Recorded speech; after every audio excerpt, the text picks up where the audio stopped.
nii nagu te kodudes või kus te iganes ka Kreisi raadiot ei kuula, saate aru, et ka meie muusikaline maitse ei ole muutunud selle palava aastaga ja selle palava suvega, nii et me oleme ikka kindlalt kinni sellises intellektuaalses maitses ja sellises, ütleme, põhjendatud ja läbi komponeeritud ja arendatud muusikas, kuid viimasel ajal on nagu seeni pärast vihma ilmunud nii müügiletidele kui ka lihtsalt käest kätte jagamisel inimeste kätte sattunud väga palju kõikvõimalikke infokatalooge ja selliseid salastatud numbritega on sattunud meie kätte, kust me leidsime tõsi, täiesti salastatud numbrite lehekülje ja me võtsime sealt täna kõige esimese. Ja meil on plaan muidugi hakata oma Kreisi raadio edaspidistes saadetes valimagi sellelt salastatud numbrite listi pealt, siis ütleme siis niimoodi niinimetatud secret listlit neid numbreid ja esimene, millele me üritame täna kätte saada, peaks olema meie andmetel, vähemalt väidetavalt Hiina saatkonna köögitelefoni number ja me julgeme valida selle numbri ja julgeme tõesti siis paluda vastust, et kas see on tõesti Hiina saatkonna see kööginumber. Hannes valib meil. Kutsub. Hello, this is Chinese Embassy. Hello, may I speak with Mr. Ignatis Vam, please? Yes, I am here. Do you speak Estonian also? Would you please speak Estonian language? Estonian language. Räägite eesti keelt ka? Jaa, muidugi räägin. Tere, Ignati. Tervist. Ignatis Vam, siis endine Viljandi tasu- ja söökla ex-letitöötaja, kes on nüüd meie andmetel Hiina saatkonna peakokk. Vastab see tõele? Jah, olen siin praegu. Kui tohiks küsida, kõigepealt palju õnne see uue töökoha puhul, kui tohiks küsida, kaua te olete, kuidas te sinna sattusite? No, konkursi kaudu nagu praegu kõik asju korraldatakse. Ma tulin Viljandist, tulin pealinna ja ei olnud mingit tööd ja kuulsin, et on konkurss kuulutatud välja Hiina saatkonna peakokale. Ma kirjutasin ka avalduse ja mind valiti 3000 Eesti koka seast. Mis seal nii-öelda küsimused olid? 3000, vabandust. Jah. Mis seal küsimused olid, ütleme selle, kui te täitsite ankeeti seal Hiina saatkonnas? Seal oli kolm küsimust. Jah. Nii, juba esimene küsimus oli. Kas te süüa oskate teha? Jah. Ma tuli ristiga märkida, kas ei või jaa. Mitu võimalust seal? Ei, seal oli kolm küsimust oli lihtsalt. Aga vastuse võimalus oli mitu? Esimene oli, et kas te oskate süüa teha? Teine oli, mida? Ja kolmas oli, kuidas? Kuidas te teete? Kuidas te süüa teete? Ja esimesele küsimusele olid vastuse variandid kantud või kirjutasid lihtsalt sinna? Igaks juhuks oli antud. Jah. Mis need olid ja mitu? Jaa, ei, nii, naa. Nii ja naa. Ja teie täitsite? Ma ütlesin, et jaa. Aga mida tähendab, siin kindlasti paljud on jäänud ratsima ja ka tööta. Ja mind huvitab näiteks lihtsalt ühe sükse ametinimetuse, mida tähendab letitöötaja, mida te seal tasuva sööklas tegite Viljandis? Noh, tegelikult oli see lihtsalt tööraamatus selline nimetus. Aga mida te füüsiliselt tegite Viljandi sööklas? Põhimõtteliselt oli minu ülesanne oli koristada nende inimeste järel, kes ei viitsinud järgida silt ise sööme, ise joome, ise nõudke ära toome. Mõned inimesed jätsid sinna oma taldrikud. Te sõite siis taldrikuid tühjaks, nagu ma aru saan? Kuidas? Te sõite taldrikuid tühjaks? No mitte just niimoodi, ega seal köögi juures oled, ega nälg nii väga ei näpistu. Aga siis loomulikult laud puhtaks teha ja nõud ära viia ja vajaduse korral oli ka, kui oli söökla täis, tuli lihtsalt lõunal uks kinni keerata, et üle ei oleks rahvas sisse. Asja juurde, mis kell hommikul hiinlased hommikusööki küsivad? Kohe kui ärkavad. Mis kell see umbes on? No, saadik ise ärkab väga vara, aga ülejäänud ärkavad hiljem, ütleme kuskil 6-7 ajal juba läheb päris kivedaks tööks. Ja mina olen veel varem üleval, ma olen juba tegelikult 4 olen üleval, et valmistada hommikurooga ja pean kõik, võib-olla Likman turult läbinud turg on küll kinni veel, aga mul on sidemeid ja otsesidemed talumeestega, nad toovad mulle otse toidu head ja paremat ja juurvilja ja liha ja kartul on ka juurvili. Kas vaskab, tuleks selle talumeest, kas vastab tõele, et nad... Te ei saanud aru, see oli niimoodi küsimus. Kartul on ka ju juurvili. Ja on midagi. Ja, ma tahtsin küsida, et kuidas, ma tean, et seal on väga tihe kontroll on Hiina saatkonna juures. Kuidas talumehed oma toidud ja loomad toovad? Kas nad viskavad nad üle aia või teistmoodi? Ei, ma tulen ise tulen väravast välja ja siis vaatan nad üle, ütlesin, no mida te toite, mehed? Kas loomad tuuakse elusast peast? Oleneb, mis loom on. Ütleme... Ja kus teurastamine toimub väravas? Selline, ütleme, suurt looma me ei hakka seal hoovi peal veristama. Aga väiksemad, ütleme, põrsad, need muidugi on hea, kui ta on nii kaua. Meil on kohe külmikus, tal külmub lihtsalt surnuks. Kas vastab tõele, et Hiina saatkond ise, suursaadik on oma saatkonna rahvaga ise teurastamise juures? See on niimoodi, kuidas neil aega on. Vahest nad vaatavad huviga seda, aga vahest neil ei ole lihtsalt aega. Kui näiteks televiisorist tulevad uudised, siis loomulikult vaadatakse uudised ennem ära, kui hakatakse seda veristamist vaatama. Täna on 4. september, mida täna hommikul saadiku proua sõi? No üldiselt küllaltki demokraatlik on, rahvademokraatlik on see kord seal, tähendab siin. Ja täna ma tegin lihtsalt omletti hommikul ja siis ma panin sinna sisse eile õhtu jäi veel praeliha järgi, siis ma hakkisin sinna sisse praeliha. See maitses väga hästi. Ja, kas nad söövad ka vahest keedumuna? No nii pidupäevadel. Pulkadega?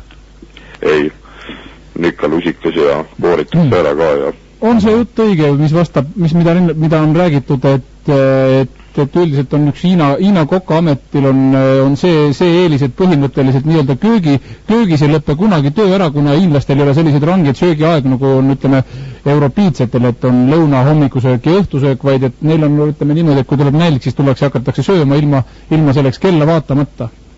No süüa armastavad kõik inimesed maailmas, ma arvan, ja kui olla diplomaat, siis ma jätaksin selle vastuse võlgu. Tõepoolest. Ja, aga ja ütleme, kui nad söövad hommikust niiviisi 5:30 ajal, on üks suurem söömine Hiina saatkond? Ei, hiljem natuke. Ütleme 6:30 ajal. 6:30 ajal. Lõunasöök on siis? No siis söövad veel 9 ajal enne, kui tööle lõvad. Ja siis on lõunasöök kuskil 12 ajal, kergeine. Kell 2 on tugevam söök. Nii? Siis on, kella 4 ajal. Selline oode on kell 4. Ja kõva õhtusöök on kell 8. Ja siis väikene selline enne magaminekut. Sellepärast nii väiksed on. 12 ajal. Et nad söövad ennast väikseks.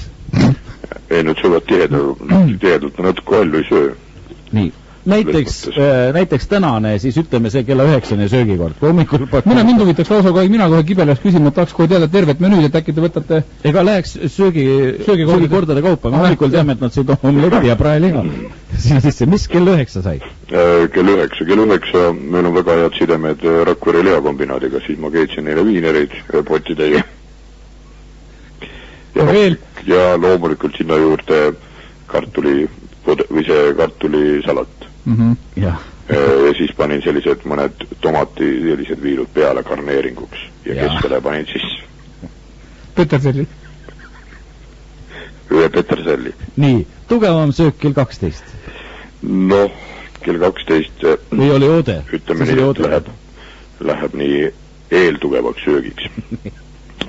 Täna oli kell 12. Te tahate tänast teada? Ja, tänast teada. Tänane kella 12 söök oli esimest korda proovisin ja väga hästi õnnestus kama soolaga loomulikult ja sinna kõrvale pakkusin tumedat õlut ja saadikuproua küll väga tänas mind selle eest. Nii, ja tugev ja lõuna ajal siis oli tugevam täna söök kella 2 ajal. Kõigepealt tuli külm laud, see oli heeringa sapukorega ja sibul, rohke sibulaga, siis supp oli tangusupp. Piimatangu? Kuidas? Kas piimatangusupp? Ei. Tavaline vesitang? Ei, tavaline tangusupp, kartul ja liha ja praegu ma tegin verivorsti ahjukartuletega. Ja sinna kõrvale veel oli pekitükid. Nii. Krõbedaks praegu. Ja see kõige kõdem mats, mis tuleb kell 8, mis siis seal lauale tuleb? No kuna on täna laupäeva õhtu, siis tahaks midagi sellist üllatavalt teha. Eile ma tegin valmis juba suurema koguse, mida ma arvan ka jätkub järgmiseks nädalaks mulgipõtru. See läheb kindlasti ja kuna mul lõunast on jäänud järgi praetud kõrnikud, peki kamarad, siis kallan siis pudru sisse tehtud auku, kallan siis need kõrned ja sinna kõrvale ma mõtlesin, et prooviks mitte midagi eriliselt, aga lihtsalt selline küllaltki pekine ribi, selline Eesti ei praetud, hästi ära praetud, nii et krõmpsub ambal ja see oleks, ja piima muidugi sinna kõrvale ja homseks mul on plaanitud teha piimasupp, juurviljasupp ja mis kindlasti neile maitseb, ma arvan, õhtul enne magaminekut kiluvõileib, vorstivõileib ja siis üks juustuvõileib või sai. See neile kindlasti väga meeldib. No tahaks natukene selle keele temaatika juurde. Te mainisite nendest 3 küsimusest, aga seal ei olnud juttu sõnagi sellest, et te peaksite hiina keelt valdama. Kas teil on mingisugused nüüd juba selle aja jooksul tekkinud näiteks? Mul konkreetselt tahaks teada, kui saadik tahab, saadikul on nõupidamine sees, ta väga kõhtu täis ei taha süüa, tahab näiteks pool piimajuurviljasuppi, siis kuidas on hiina keeles palun pool suppi? Seda ma ei oska öelda üldsegi. Aga kuidas ta näitab seda? Saadik tuleb lihtsalt minu juurde, võtab kulbi, võtab taldriku, võtab pajast, võtab suppi ja siis näitab näpuga, et ma saan aru, et vaata, mis ma nüüd teen, mida ma tahan ja siis kallab endale taldrikusse pool. Ja siis ongi selge. Ja ma saan aru, et ta tahab pool. Ta tahtis pool suppi. Nad on minuga rahul praegu. Aga kuidas saadik näitab küsimust, kas leib on ja kui siis kus? No leiba nad on siin hakanud sööma, musta leiba. Eriti meeldib talle maksavorstiga näiteks ja Krakowi vorst on väga hea. Keedusardellid on samuti selline grilli asja ta ei söö, aga keedusardell on hea, rohke veega. Küsime, ütleme sellise otseküsimusega, et kas seal alkoholi pruugitakse ka selles majas palju?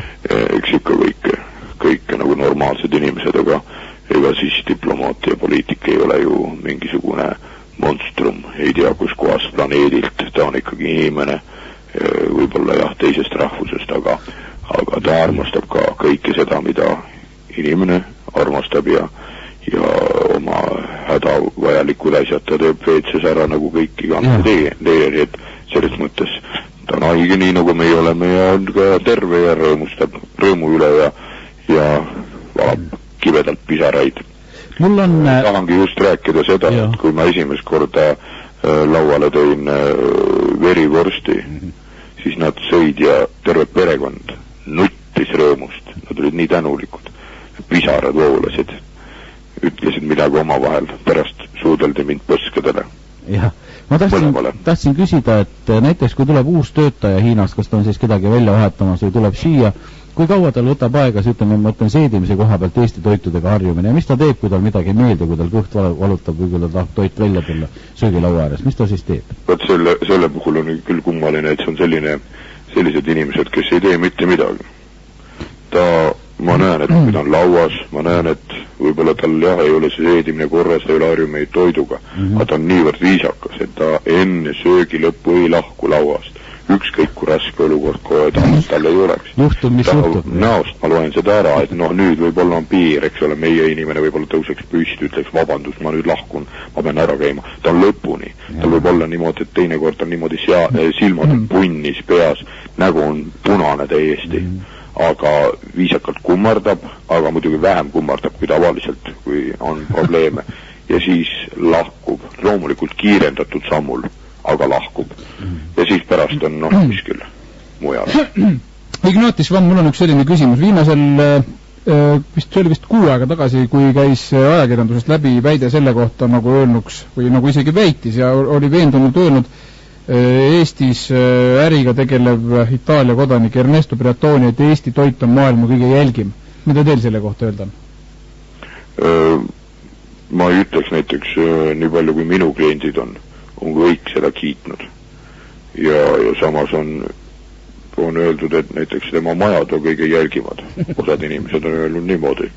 Bretooni majad? Nemad teavad, mis Bretooni maju on ehitanud, et need on kõige jälgimad ja kõige mõttetumad majad, mis üldse on.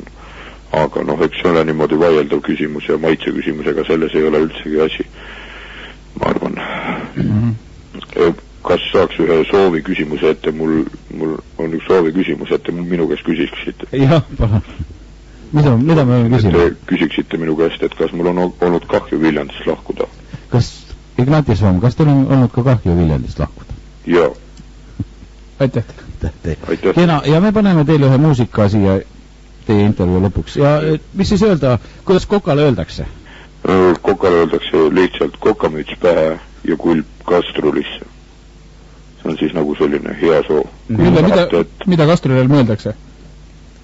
No potti. Jah, kulp potti. Kulp potti, aitäh, teile ka. Jah, kõik head.